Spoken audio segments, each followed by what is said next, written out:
የትግል ትዝታ ድርሰት እና ትረካ በሳላይህ አለማየሁ። የትግል ትዝታ። የባለ ገመድ ስልኩ ማናገሪያ ክፍት ነው። የማያቋርጥ የውሻ ጩኸት በርቀት ይሰማል። ጥሪውን አንስታ መልእክቱን የተቀበለችው የቤቱ ሰራተኛ ለመሆኗ ከአነጋገሯ ዘዬ አንጻር ለመረዳት ችሏል።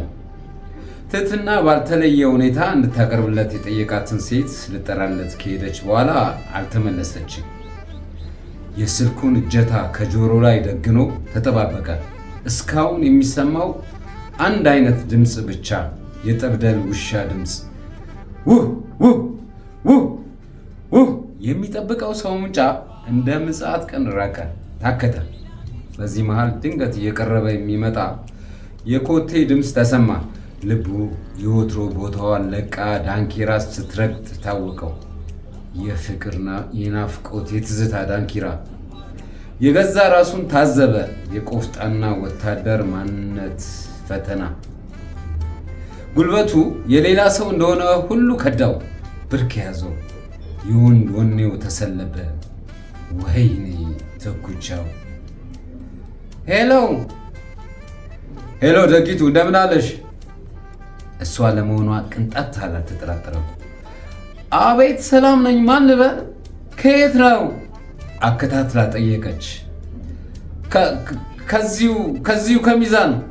አልማዙ እንዳለቀ የሙዚቃ ማጫወቻ ድምፁ እየተንቀጠቀጠ እየተቆራረጠ እየተስለመለመ ሄደ።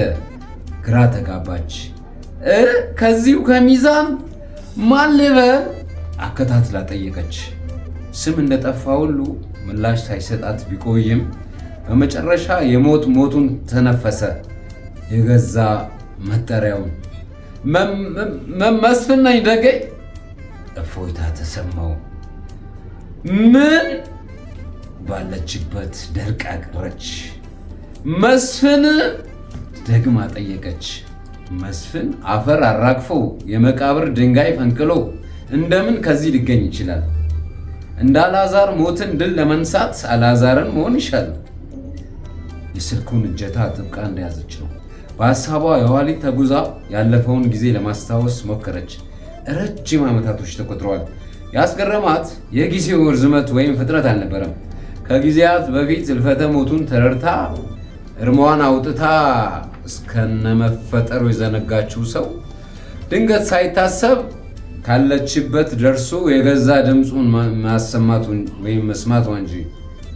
በ1990 ዓ.ም ነበር የኢትዮ ኤርትራን ጦርነት ጅማሬ ተከትሎ በመጀመሪያው ዙር ከዘመቱ ከሀገር መከላከያ ሰራዊት የቁርጥ ቀን ልጆች ጋር በፈቃደኝነት የተቀላቀለው።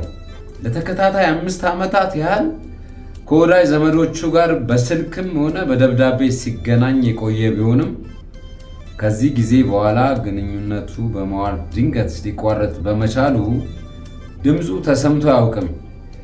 በጦርነቱ ወቅት ከተሰዉ ዘማቾች መሃል አንዱ እርሱ ይሆናል ተብሎ በመታመኑ በቤንች ማጂ ዞን ፖሊስ አማካኝነት እልፈቱን ያኔ ተረዳች። ከደቂቃዎች ቆይታ በኋላ መስፍን ማን? ጠየቀች። መስፍን ጌታነህ መለሰ። አያይዞ የልጆችሽ አባት፣ የትዳር አጋር፣ የህግ ባለቤትሽ ነኝ ደጌ። ምን ነው ረሳሽኝ? ጠየቀ። አዎ በትክክል ረስተዋለች። ያ በፍቅር ያሳለፉት ጣፋጭ ጊዜ እንዲህ በቀላል የሚዘነጋ አልነበረም። እሷ ግን ክዳዋለች። የሌባ አይነ ደረቅ። በአብዛኛው ሴቶቻችን ትዝታ አያጠቃቸውም። የረጅም ጊዜ ፍቅር ግንኙነት በአጠረ ጊዜ መቅታት ተፈጥሯዊ ልማድ አላቸው። በደረሱበት ይለምዳሉ። አገር ያስደመመ ትዳር ከተባለ እንደነርሱ የተባለ እንደ ምሳሌ የሚጠቀስ የባልና የሚስት ግንኙነት ነበረ። የዛሬን አድርገውና አላውቀውም። አዎ አላውቀውም። በእንዲህ ያለ ስም የሚጠራ ሰው አላውቅም። ሄሎ ደጋግሞ ተጣራ። ከወዳኛው ጫፍ ስልኩ ሲዘጋ ከሚሰማ ሲጢስጢታ በቀር ሌላ ድምፅ አልነበረም። የሚሆነውን ወይም እየሆነ ያለውን ማመን ተሳነው። ስልኩን ጆሮ ግንዱ ላይ ጠርቅማ አንብታለች። ጉድ ሳይሰማ ነግቶ አይመሽመችም። ፍጹም ያልጠበቀው በመሆኑ ደነገጠ።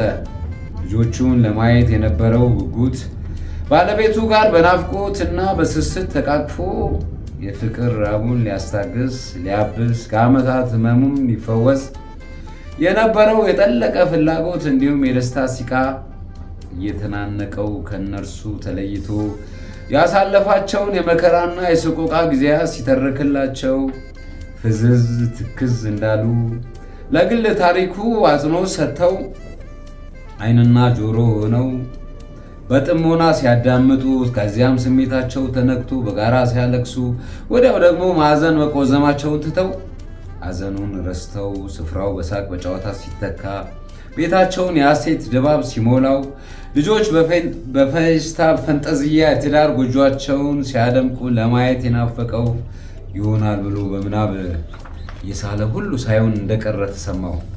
ህልሙ ቅዠት መሆኑም ታስበው የደስታ ስሜቱም እንደ በጋ ጉም ከላዩ ላይ የተነነ ወደ ሰማይ አረገ።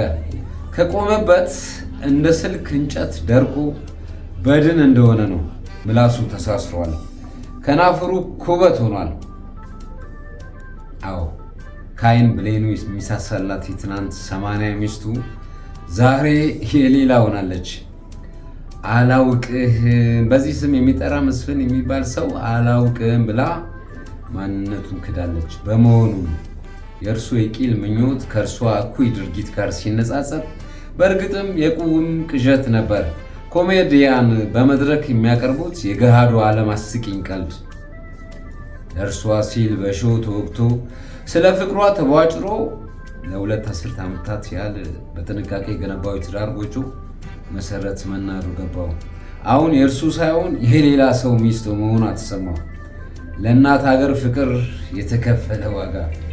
በሱቅ ውስጥ የጸጋዬ እሸቴ ለስለስ ያለ ዜማ ለስለስ እንዳለኝ ኮረኮራል ዝግ ባለ ሶምሶማ በላሽው ምነው በላሽው የፍቅር አድራዬን በላሽው ወደ የት ያረግሽው ምነው በላሽው የፍቅር አድራዬን በላሽው ለሰው ሰጠሽው አንቺ ነጋዴ የፍቅር አትራፊ ነጋዴ አባይ ነጋዴ ፍቅሬን ነጠቅሽው ለሰው ሸሽብኝ ሳልሰማ ሳያውቀው ሆዴ ምነው በላሽው የፍቅር አድራዬን በላሽው ወዴት ነው ያረግሽው? የስልኩ እጀታ ከእጁ አምልጦ ከሲሚንቶ ወለል ላይ ወደቀ። ከዚያም ከሱቁ ውስጥ ሹክ እንዳልወጣ የሰው ጥላ ርቆታል። የቀትር ጥላ የራቀው ጥላ ቢስ ሆኗል። የገጠመው ዕጣ ከአእምሮ በላይ ሆኖበታል እና ወዴት እንደሚሄድም ሆነ መድረሻው የት እንደሆነ የሚያውቀው ነገር አልነበረም። ፍጹም ያልጠበቀው ፈርጣማ ክንድ ከበስተጀርባው እስካረፈበትና ክፉኛ ጨምድዶ ግራ ቀኝ አላላውስ እስኪለው ስለተፈጸመውም ሆነ የተፈጸመ ስላለው ጉዳይ የሚያስታውሰው አንዳችም ትውስታ የለም። ሂሳብ ጌታው፣ የተገለገልክበትን ስልክ ወርውረ ለመሰወር መሞከር ሳያንስ ክፍያውን እንኳን ፈጽመ ብትወጣ ምን ነበረበት? ትንሽ አታስብም? እንደ ነጎድጓድ የሚያስገመግም እንደ ብራቅ የሚሰነጥቅ ድምፅ። አስቦትም ይሁን ሳያስበው እውነታው በውል በማይታወቅ ሁኔታ ውስጥ ሆኖ የሱቁ ባለቤት መስፍን ከአንገት በላይ አዙሮ ተመለከተው። የህይወት አስከፊ ገጽታ የታተመበት ካርታ እንደሆነ ተሰማው። በሰው አምሳል የተቀረጸ የካርቶን ስዕል አሁን ፊት ለፊት ተፋጠዋል። እንደ ሎጥ ሚስት ወደ ዶግ አመድነት የተለወጠ መሰለው። በዚህ መሃል መስፍን ከሞት ዓለም ደርሶ ድንገት እንደነቃ ሰው ብንን አለ። እየተንቀጠቀጠ የሚንቀጠቀጡ እጆቹን ከኪሱ ውስጥ ዶላቸው። አዎ ድምፁ የገዛ የራሱ የመስፍን ጌታነህ የቀድሞ ባለቤቱ ተዋ ድምፅ መሆኑን አልጠፋትም። በጊዜው በሚገባ አውቀዋለች፣ ተረድታለች። የትዳር ጎጆው ለዚህ ያህል ጊዜ በፍቅር በመተሳሰብ ራሱን ችሎ ቆሞ እንዲቆይ ያለሰለሰ ጥረት ያደረገ ልጆቼ የሰው እጅ ማየት የለባቸውም፣ ሚስቴ ሰው ፊት ሊቀርፋት አይገባም በማለት በትዳሩ ጸንቶ ለኪዳኑ ታምኖ የኖረ የትናንቱ በቤቷ አባወራ ወንዳ ወንድ ድምፅ እንደሆነም አልተዘነጋትም። እርሱ ወደ ግንባር በዘመተ በ4ኛው ዓመቱ ነበር አሁን አብሯት ካለው ባለቤቷ ጋር ጋብቻ የፈጸመችው። ለመስፍን ከወለደችለት 2 ልጆች ሌላ ተጨማሪ 2 ልጆችን አፍርታለች። መስፍን ጦር ግንባር ከመዝመቱ ቀደም ብሎ የቅርብ ወዳጁና ቤተኛም የነበረ ነው። እንደሻው ተካልኝ ይባላል። የሀገሩን ዳር ድንበር ለማስከበር ከጦር አውድማ የተሰለፈ ዘማች ሚስት ወሽሞ በህቡ የጀመረው ፍቅር ውሎ እያደር ጋድ ይወጣና አገር ያወቀው ፀሐይ የሞቀው ጉዳይ የአደባባይ ሚስጥርም ይሆናል። ከመስፍን ጌታነህ የምትወልዳቸው ወንድና ሴት ልጆች የትግል መስፍንና ትዝታ መስፍን በሚል መጠሪያ የሚታወቁ ሲሆን በአንድ ወቅት የወላጅ አባታቸው ባልንጀራ በነበረ በዚሁ ሰው የእንጀራ አባትነት ለመተዳደር ተገደዱ። በማለዳ ክፋትን የጠነሰሰ ጨቅላ አእምሮ እያደር እየበሰለ ከክፍል ክፍል የተሸጋገሩ በሄዱ መጠን በአስተሳሰብ እየጎለበቱ በመኖር እየበሰሉ ዕለት በዕለት ላይ የተተካ ንጋት በሆነ ቁጥር በአካል እያደጉ በአመለካከት እየበሰሉ መጡ። የትግል ትዝታ ለተሻለ ኑሮ ቀና ደፋ ሲል ሲጥር ሲዳክር ሲፍጨረጨር የኖረ የተሻለም ቀን ሲናፍቅ የነበረ የውድ ክብሩ የሕግ ባለቤቷ ድምፅ መሆኑን ገና ማንነቱን ሳይገልጽላት ደመነፍሷ ሽክ ብሏቷል። ግን እንዴት አድርገው ይህንን ጉዷን ለማን ትናገረው? በእርግጥም በሕይወት ካለ ናፍቃለች። በአካል አግኝታ በዓይነ ሥጋ ልታየው ትፈልጋለች። በየትኛው አንደበት ምን ብላ አንተ አለፍክ ተብሎ ከተነገረኝ ሞትን ከተረዳው በኋላ ነው ያገባሁት ትበለው? ሲያምናት አልታመነችው። የጋብቻን ክቡር ዋጋ የትዳርን ንጹሕ መኝታ ጠብቃ አልቆየችውም። ለአንድም ቀን በሕይወት ይኖራል ብላ አስባም ሆነ ጠርጥራ የማታውቅ ቢሆንም ዛሬ ድንገት ስልክ ደውሎ ድምፁን ባሰማትና መኖሩን ባወቀች ጊዜ የነበራት ምርጫ አንድና አንድ ነው። እሱም አላውቅህም ማለት። አላውቅህም ብላ ስልኩን ከጆሮ ግንዱ ላይ ጠረቀመችበት። ቀኑ እንደ መርገም ተጭኖ እንደ ድንጋይ ከብደዋለ። ምሽትም ሆነ የክት ልብሷን አውልቃ የሌሊት ፒጃማዋን አጠለቀች። መብላትም ሆነ መጠጣት አላሻትም። ሰራተኛዋን ለልጆቹ የእግር ውሃና እራት እንድታቀራርብላቸው ካሳወቀቻት በኋላ የአልጋ ልብሱን ሳትገልጥ ከመኝታዋ ላይ ገደም አለች። በሰሞኑ ባለቤቷ ለመስክ ስራ ራቅ ወዳለ ስፍራ በመሄዱ እንዲህ በጊዜ ነው የምታንቀላፋው። ለመጨረሻ ጊዜ አይኖቿን ከመጨፈኗ በፊት ሻማዋ ጨለማን ለመገርሰስ የቀለጠች ስትነድ የነደደች ስትቀልጥ በቀለጠች ቁጥር እያለቀች ስትሄድ እያለቀች በሄደች መጠን እየከሰመች የተስለመለመች ብርሃኗን ተነጥቃ ከጥልቁ ከድቅድቁ ጽልመት ልትወርድ ልትጠፋ ስትቃረብ የሚስተዋለውን ትዕይንት ስትከታተል ቆይታ አንድ ነገር ድንገት ትውስ አላት። ሻማና ክብሪት። ለሌሊት የሚሆን ክብሪትና ሻማ በቤቱ ውስጥ የለም። ከአልጋዋ ውርዳ በር ከፍታ ወጣች። ከዛ በኋላ አልተመለሰችም።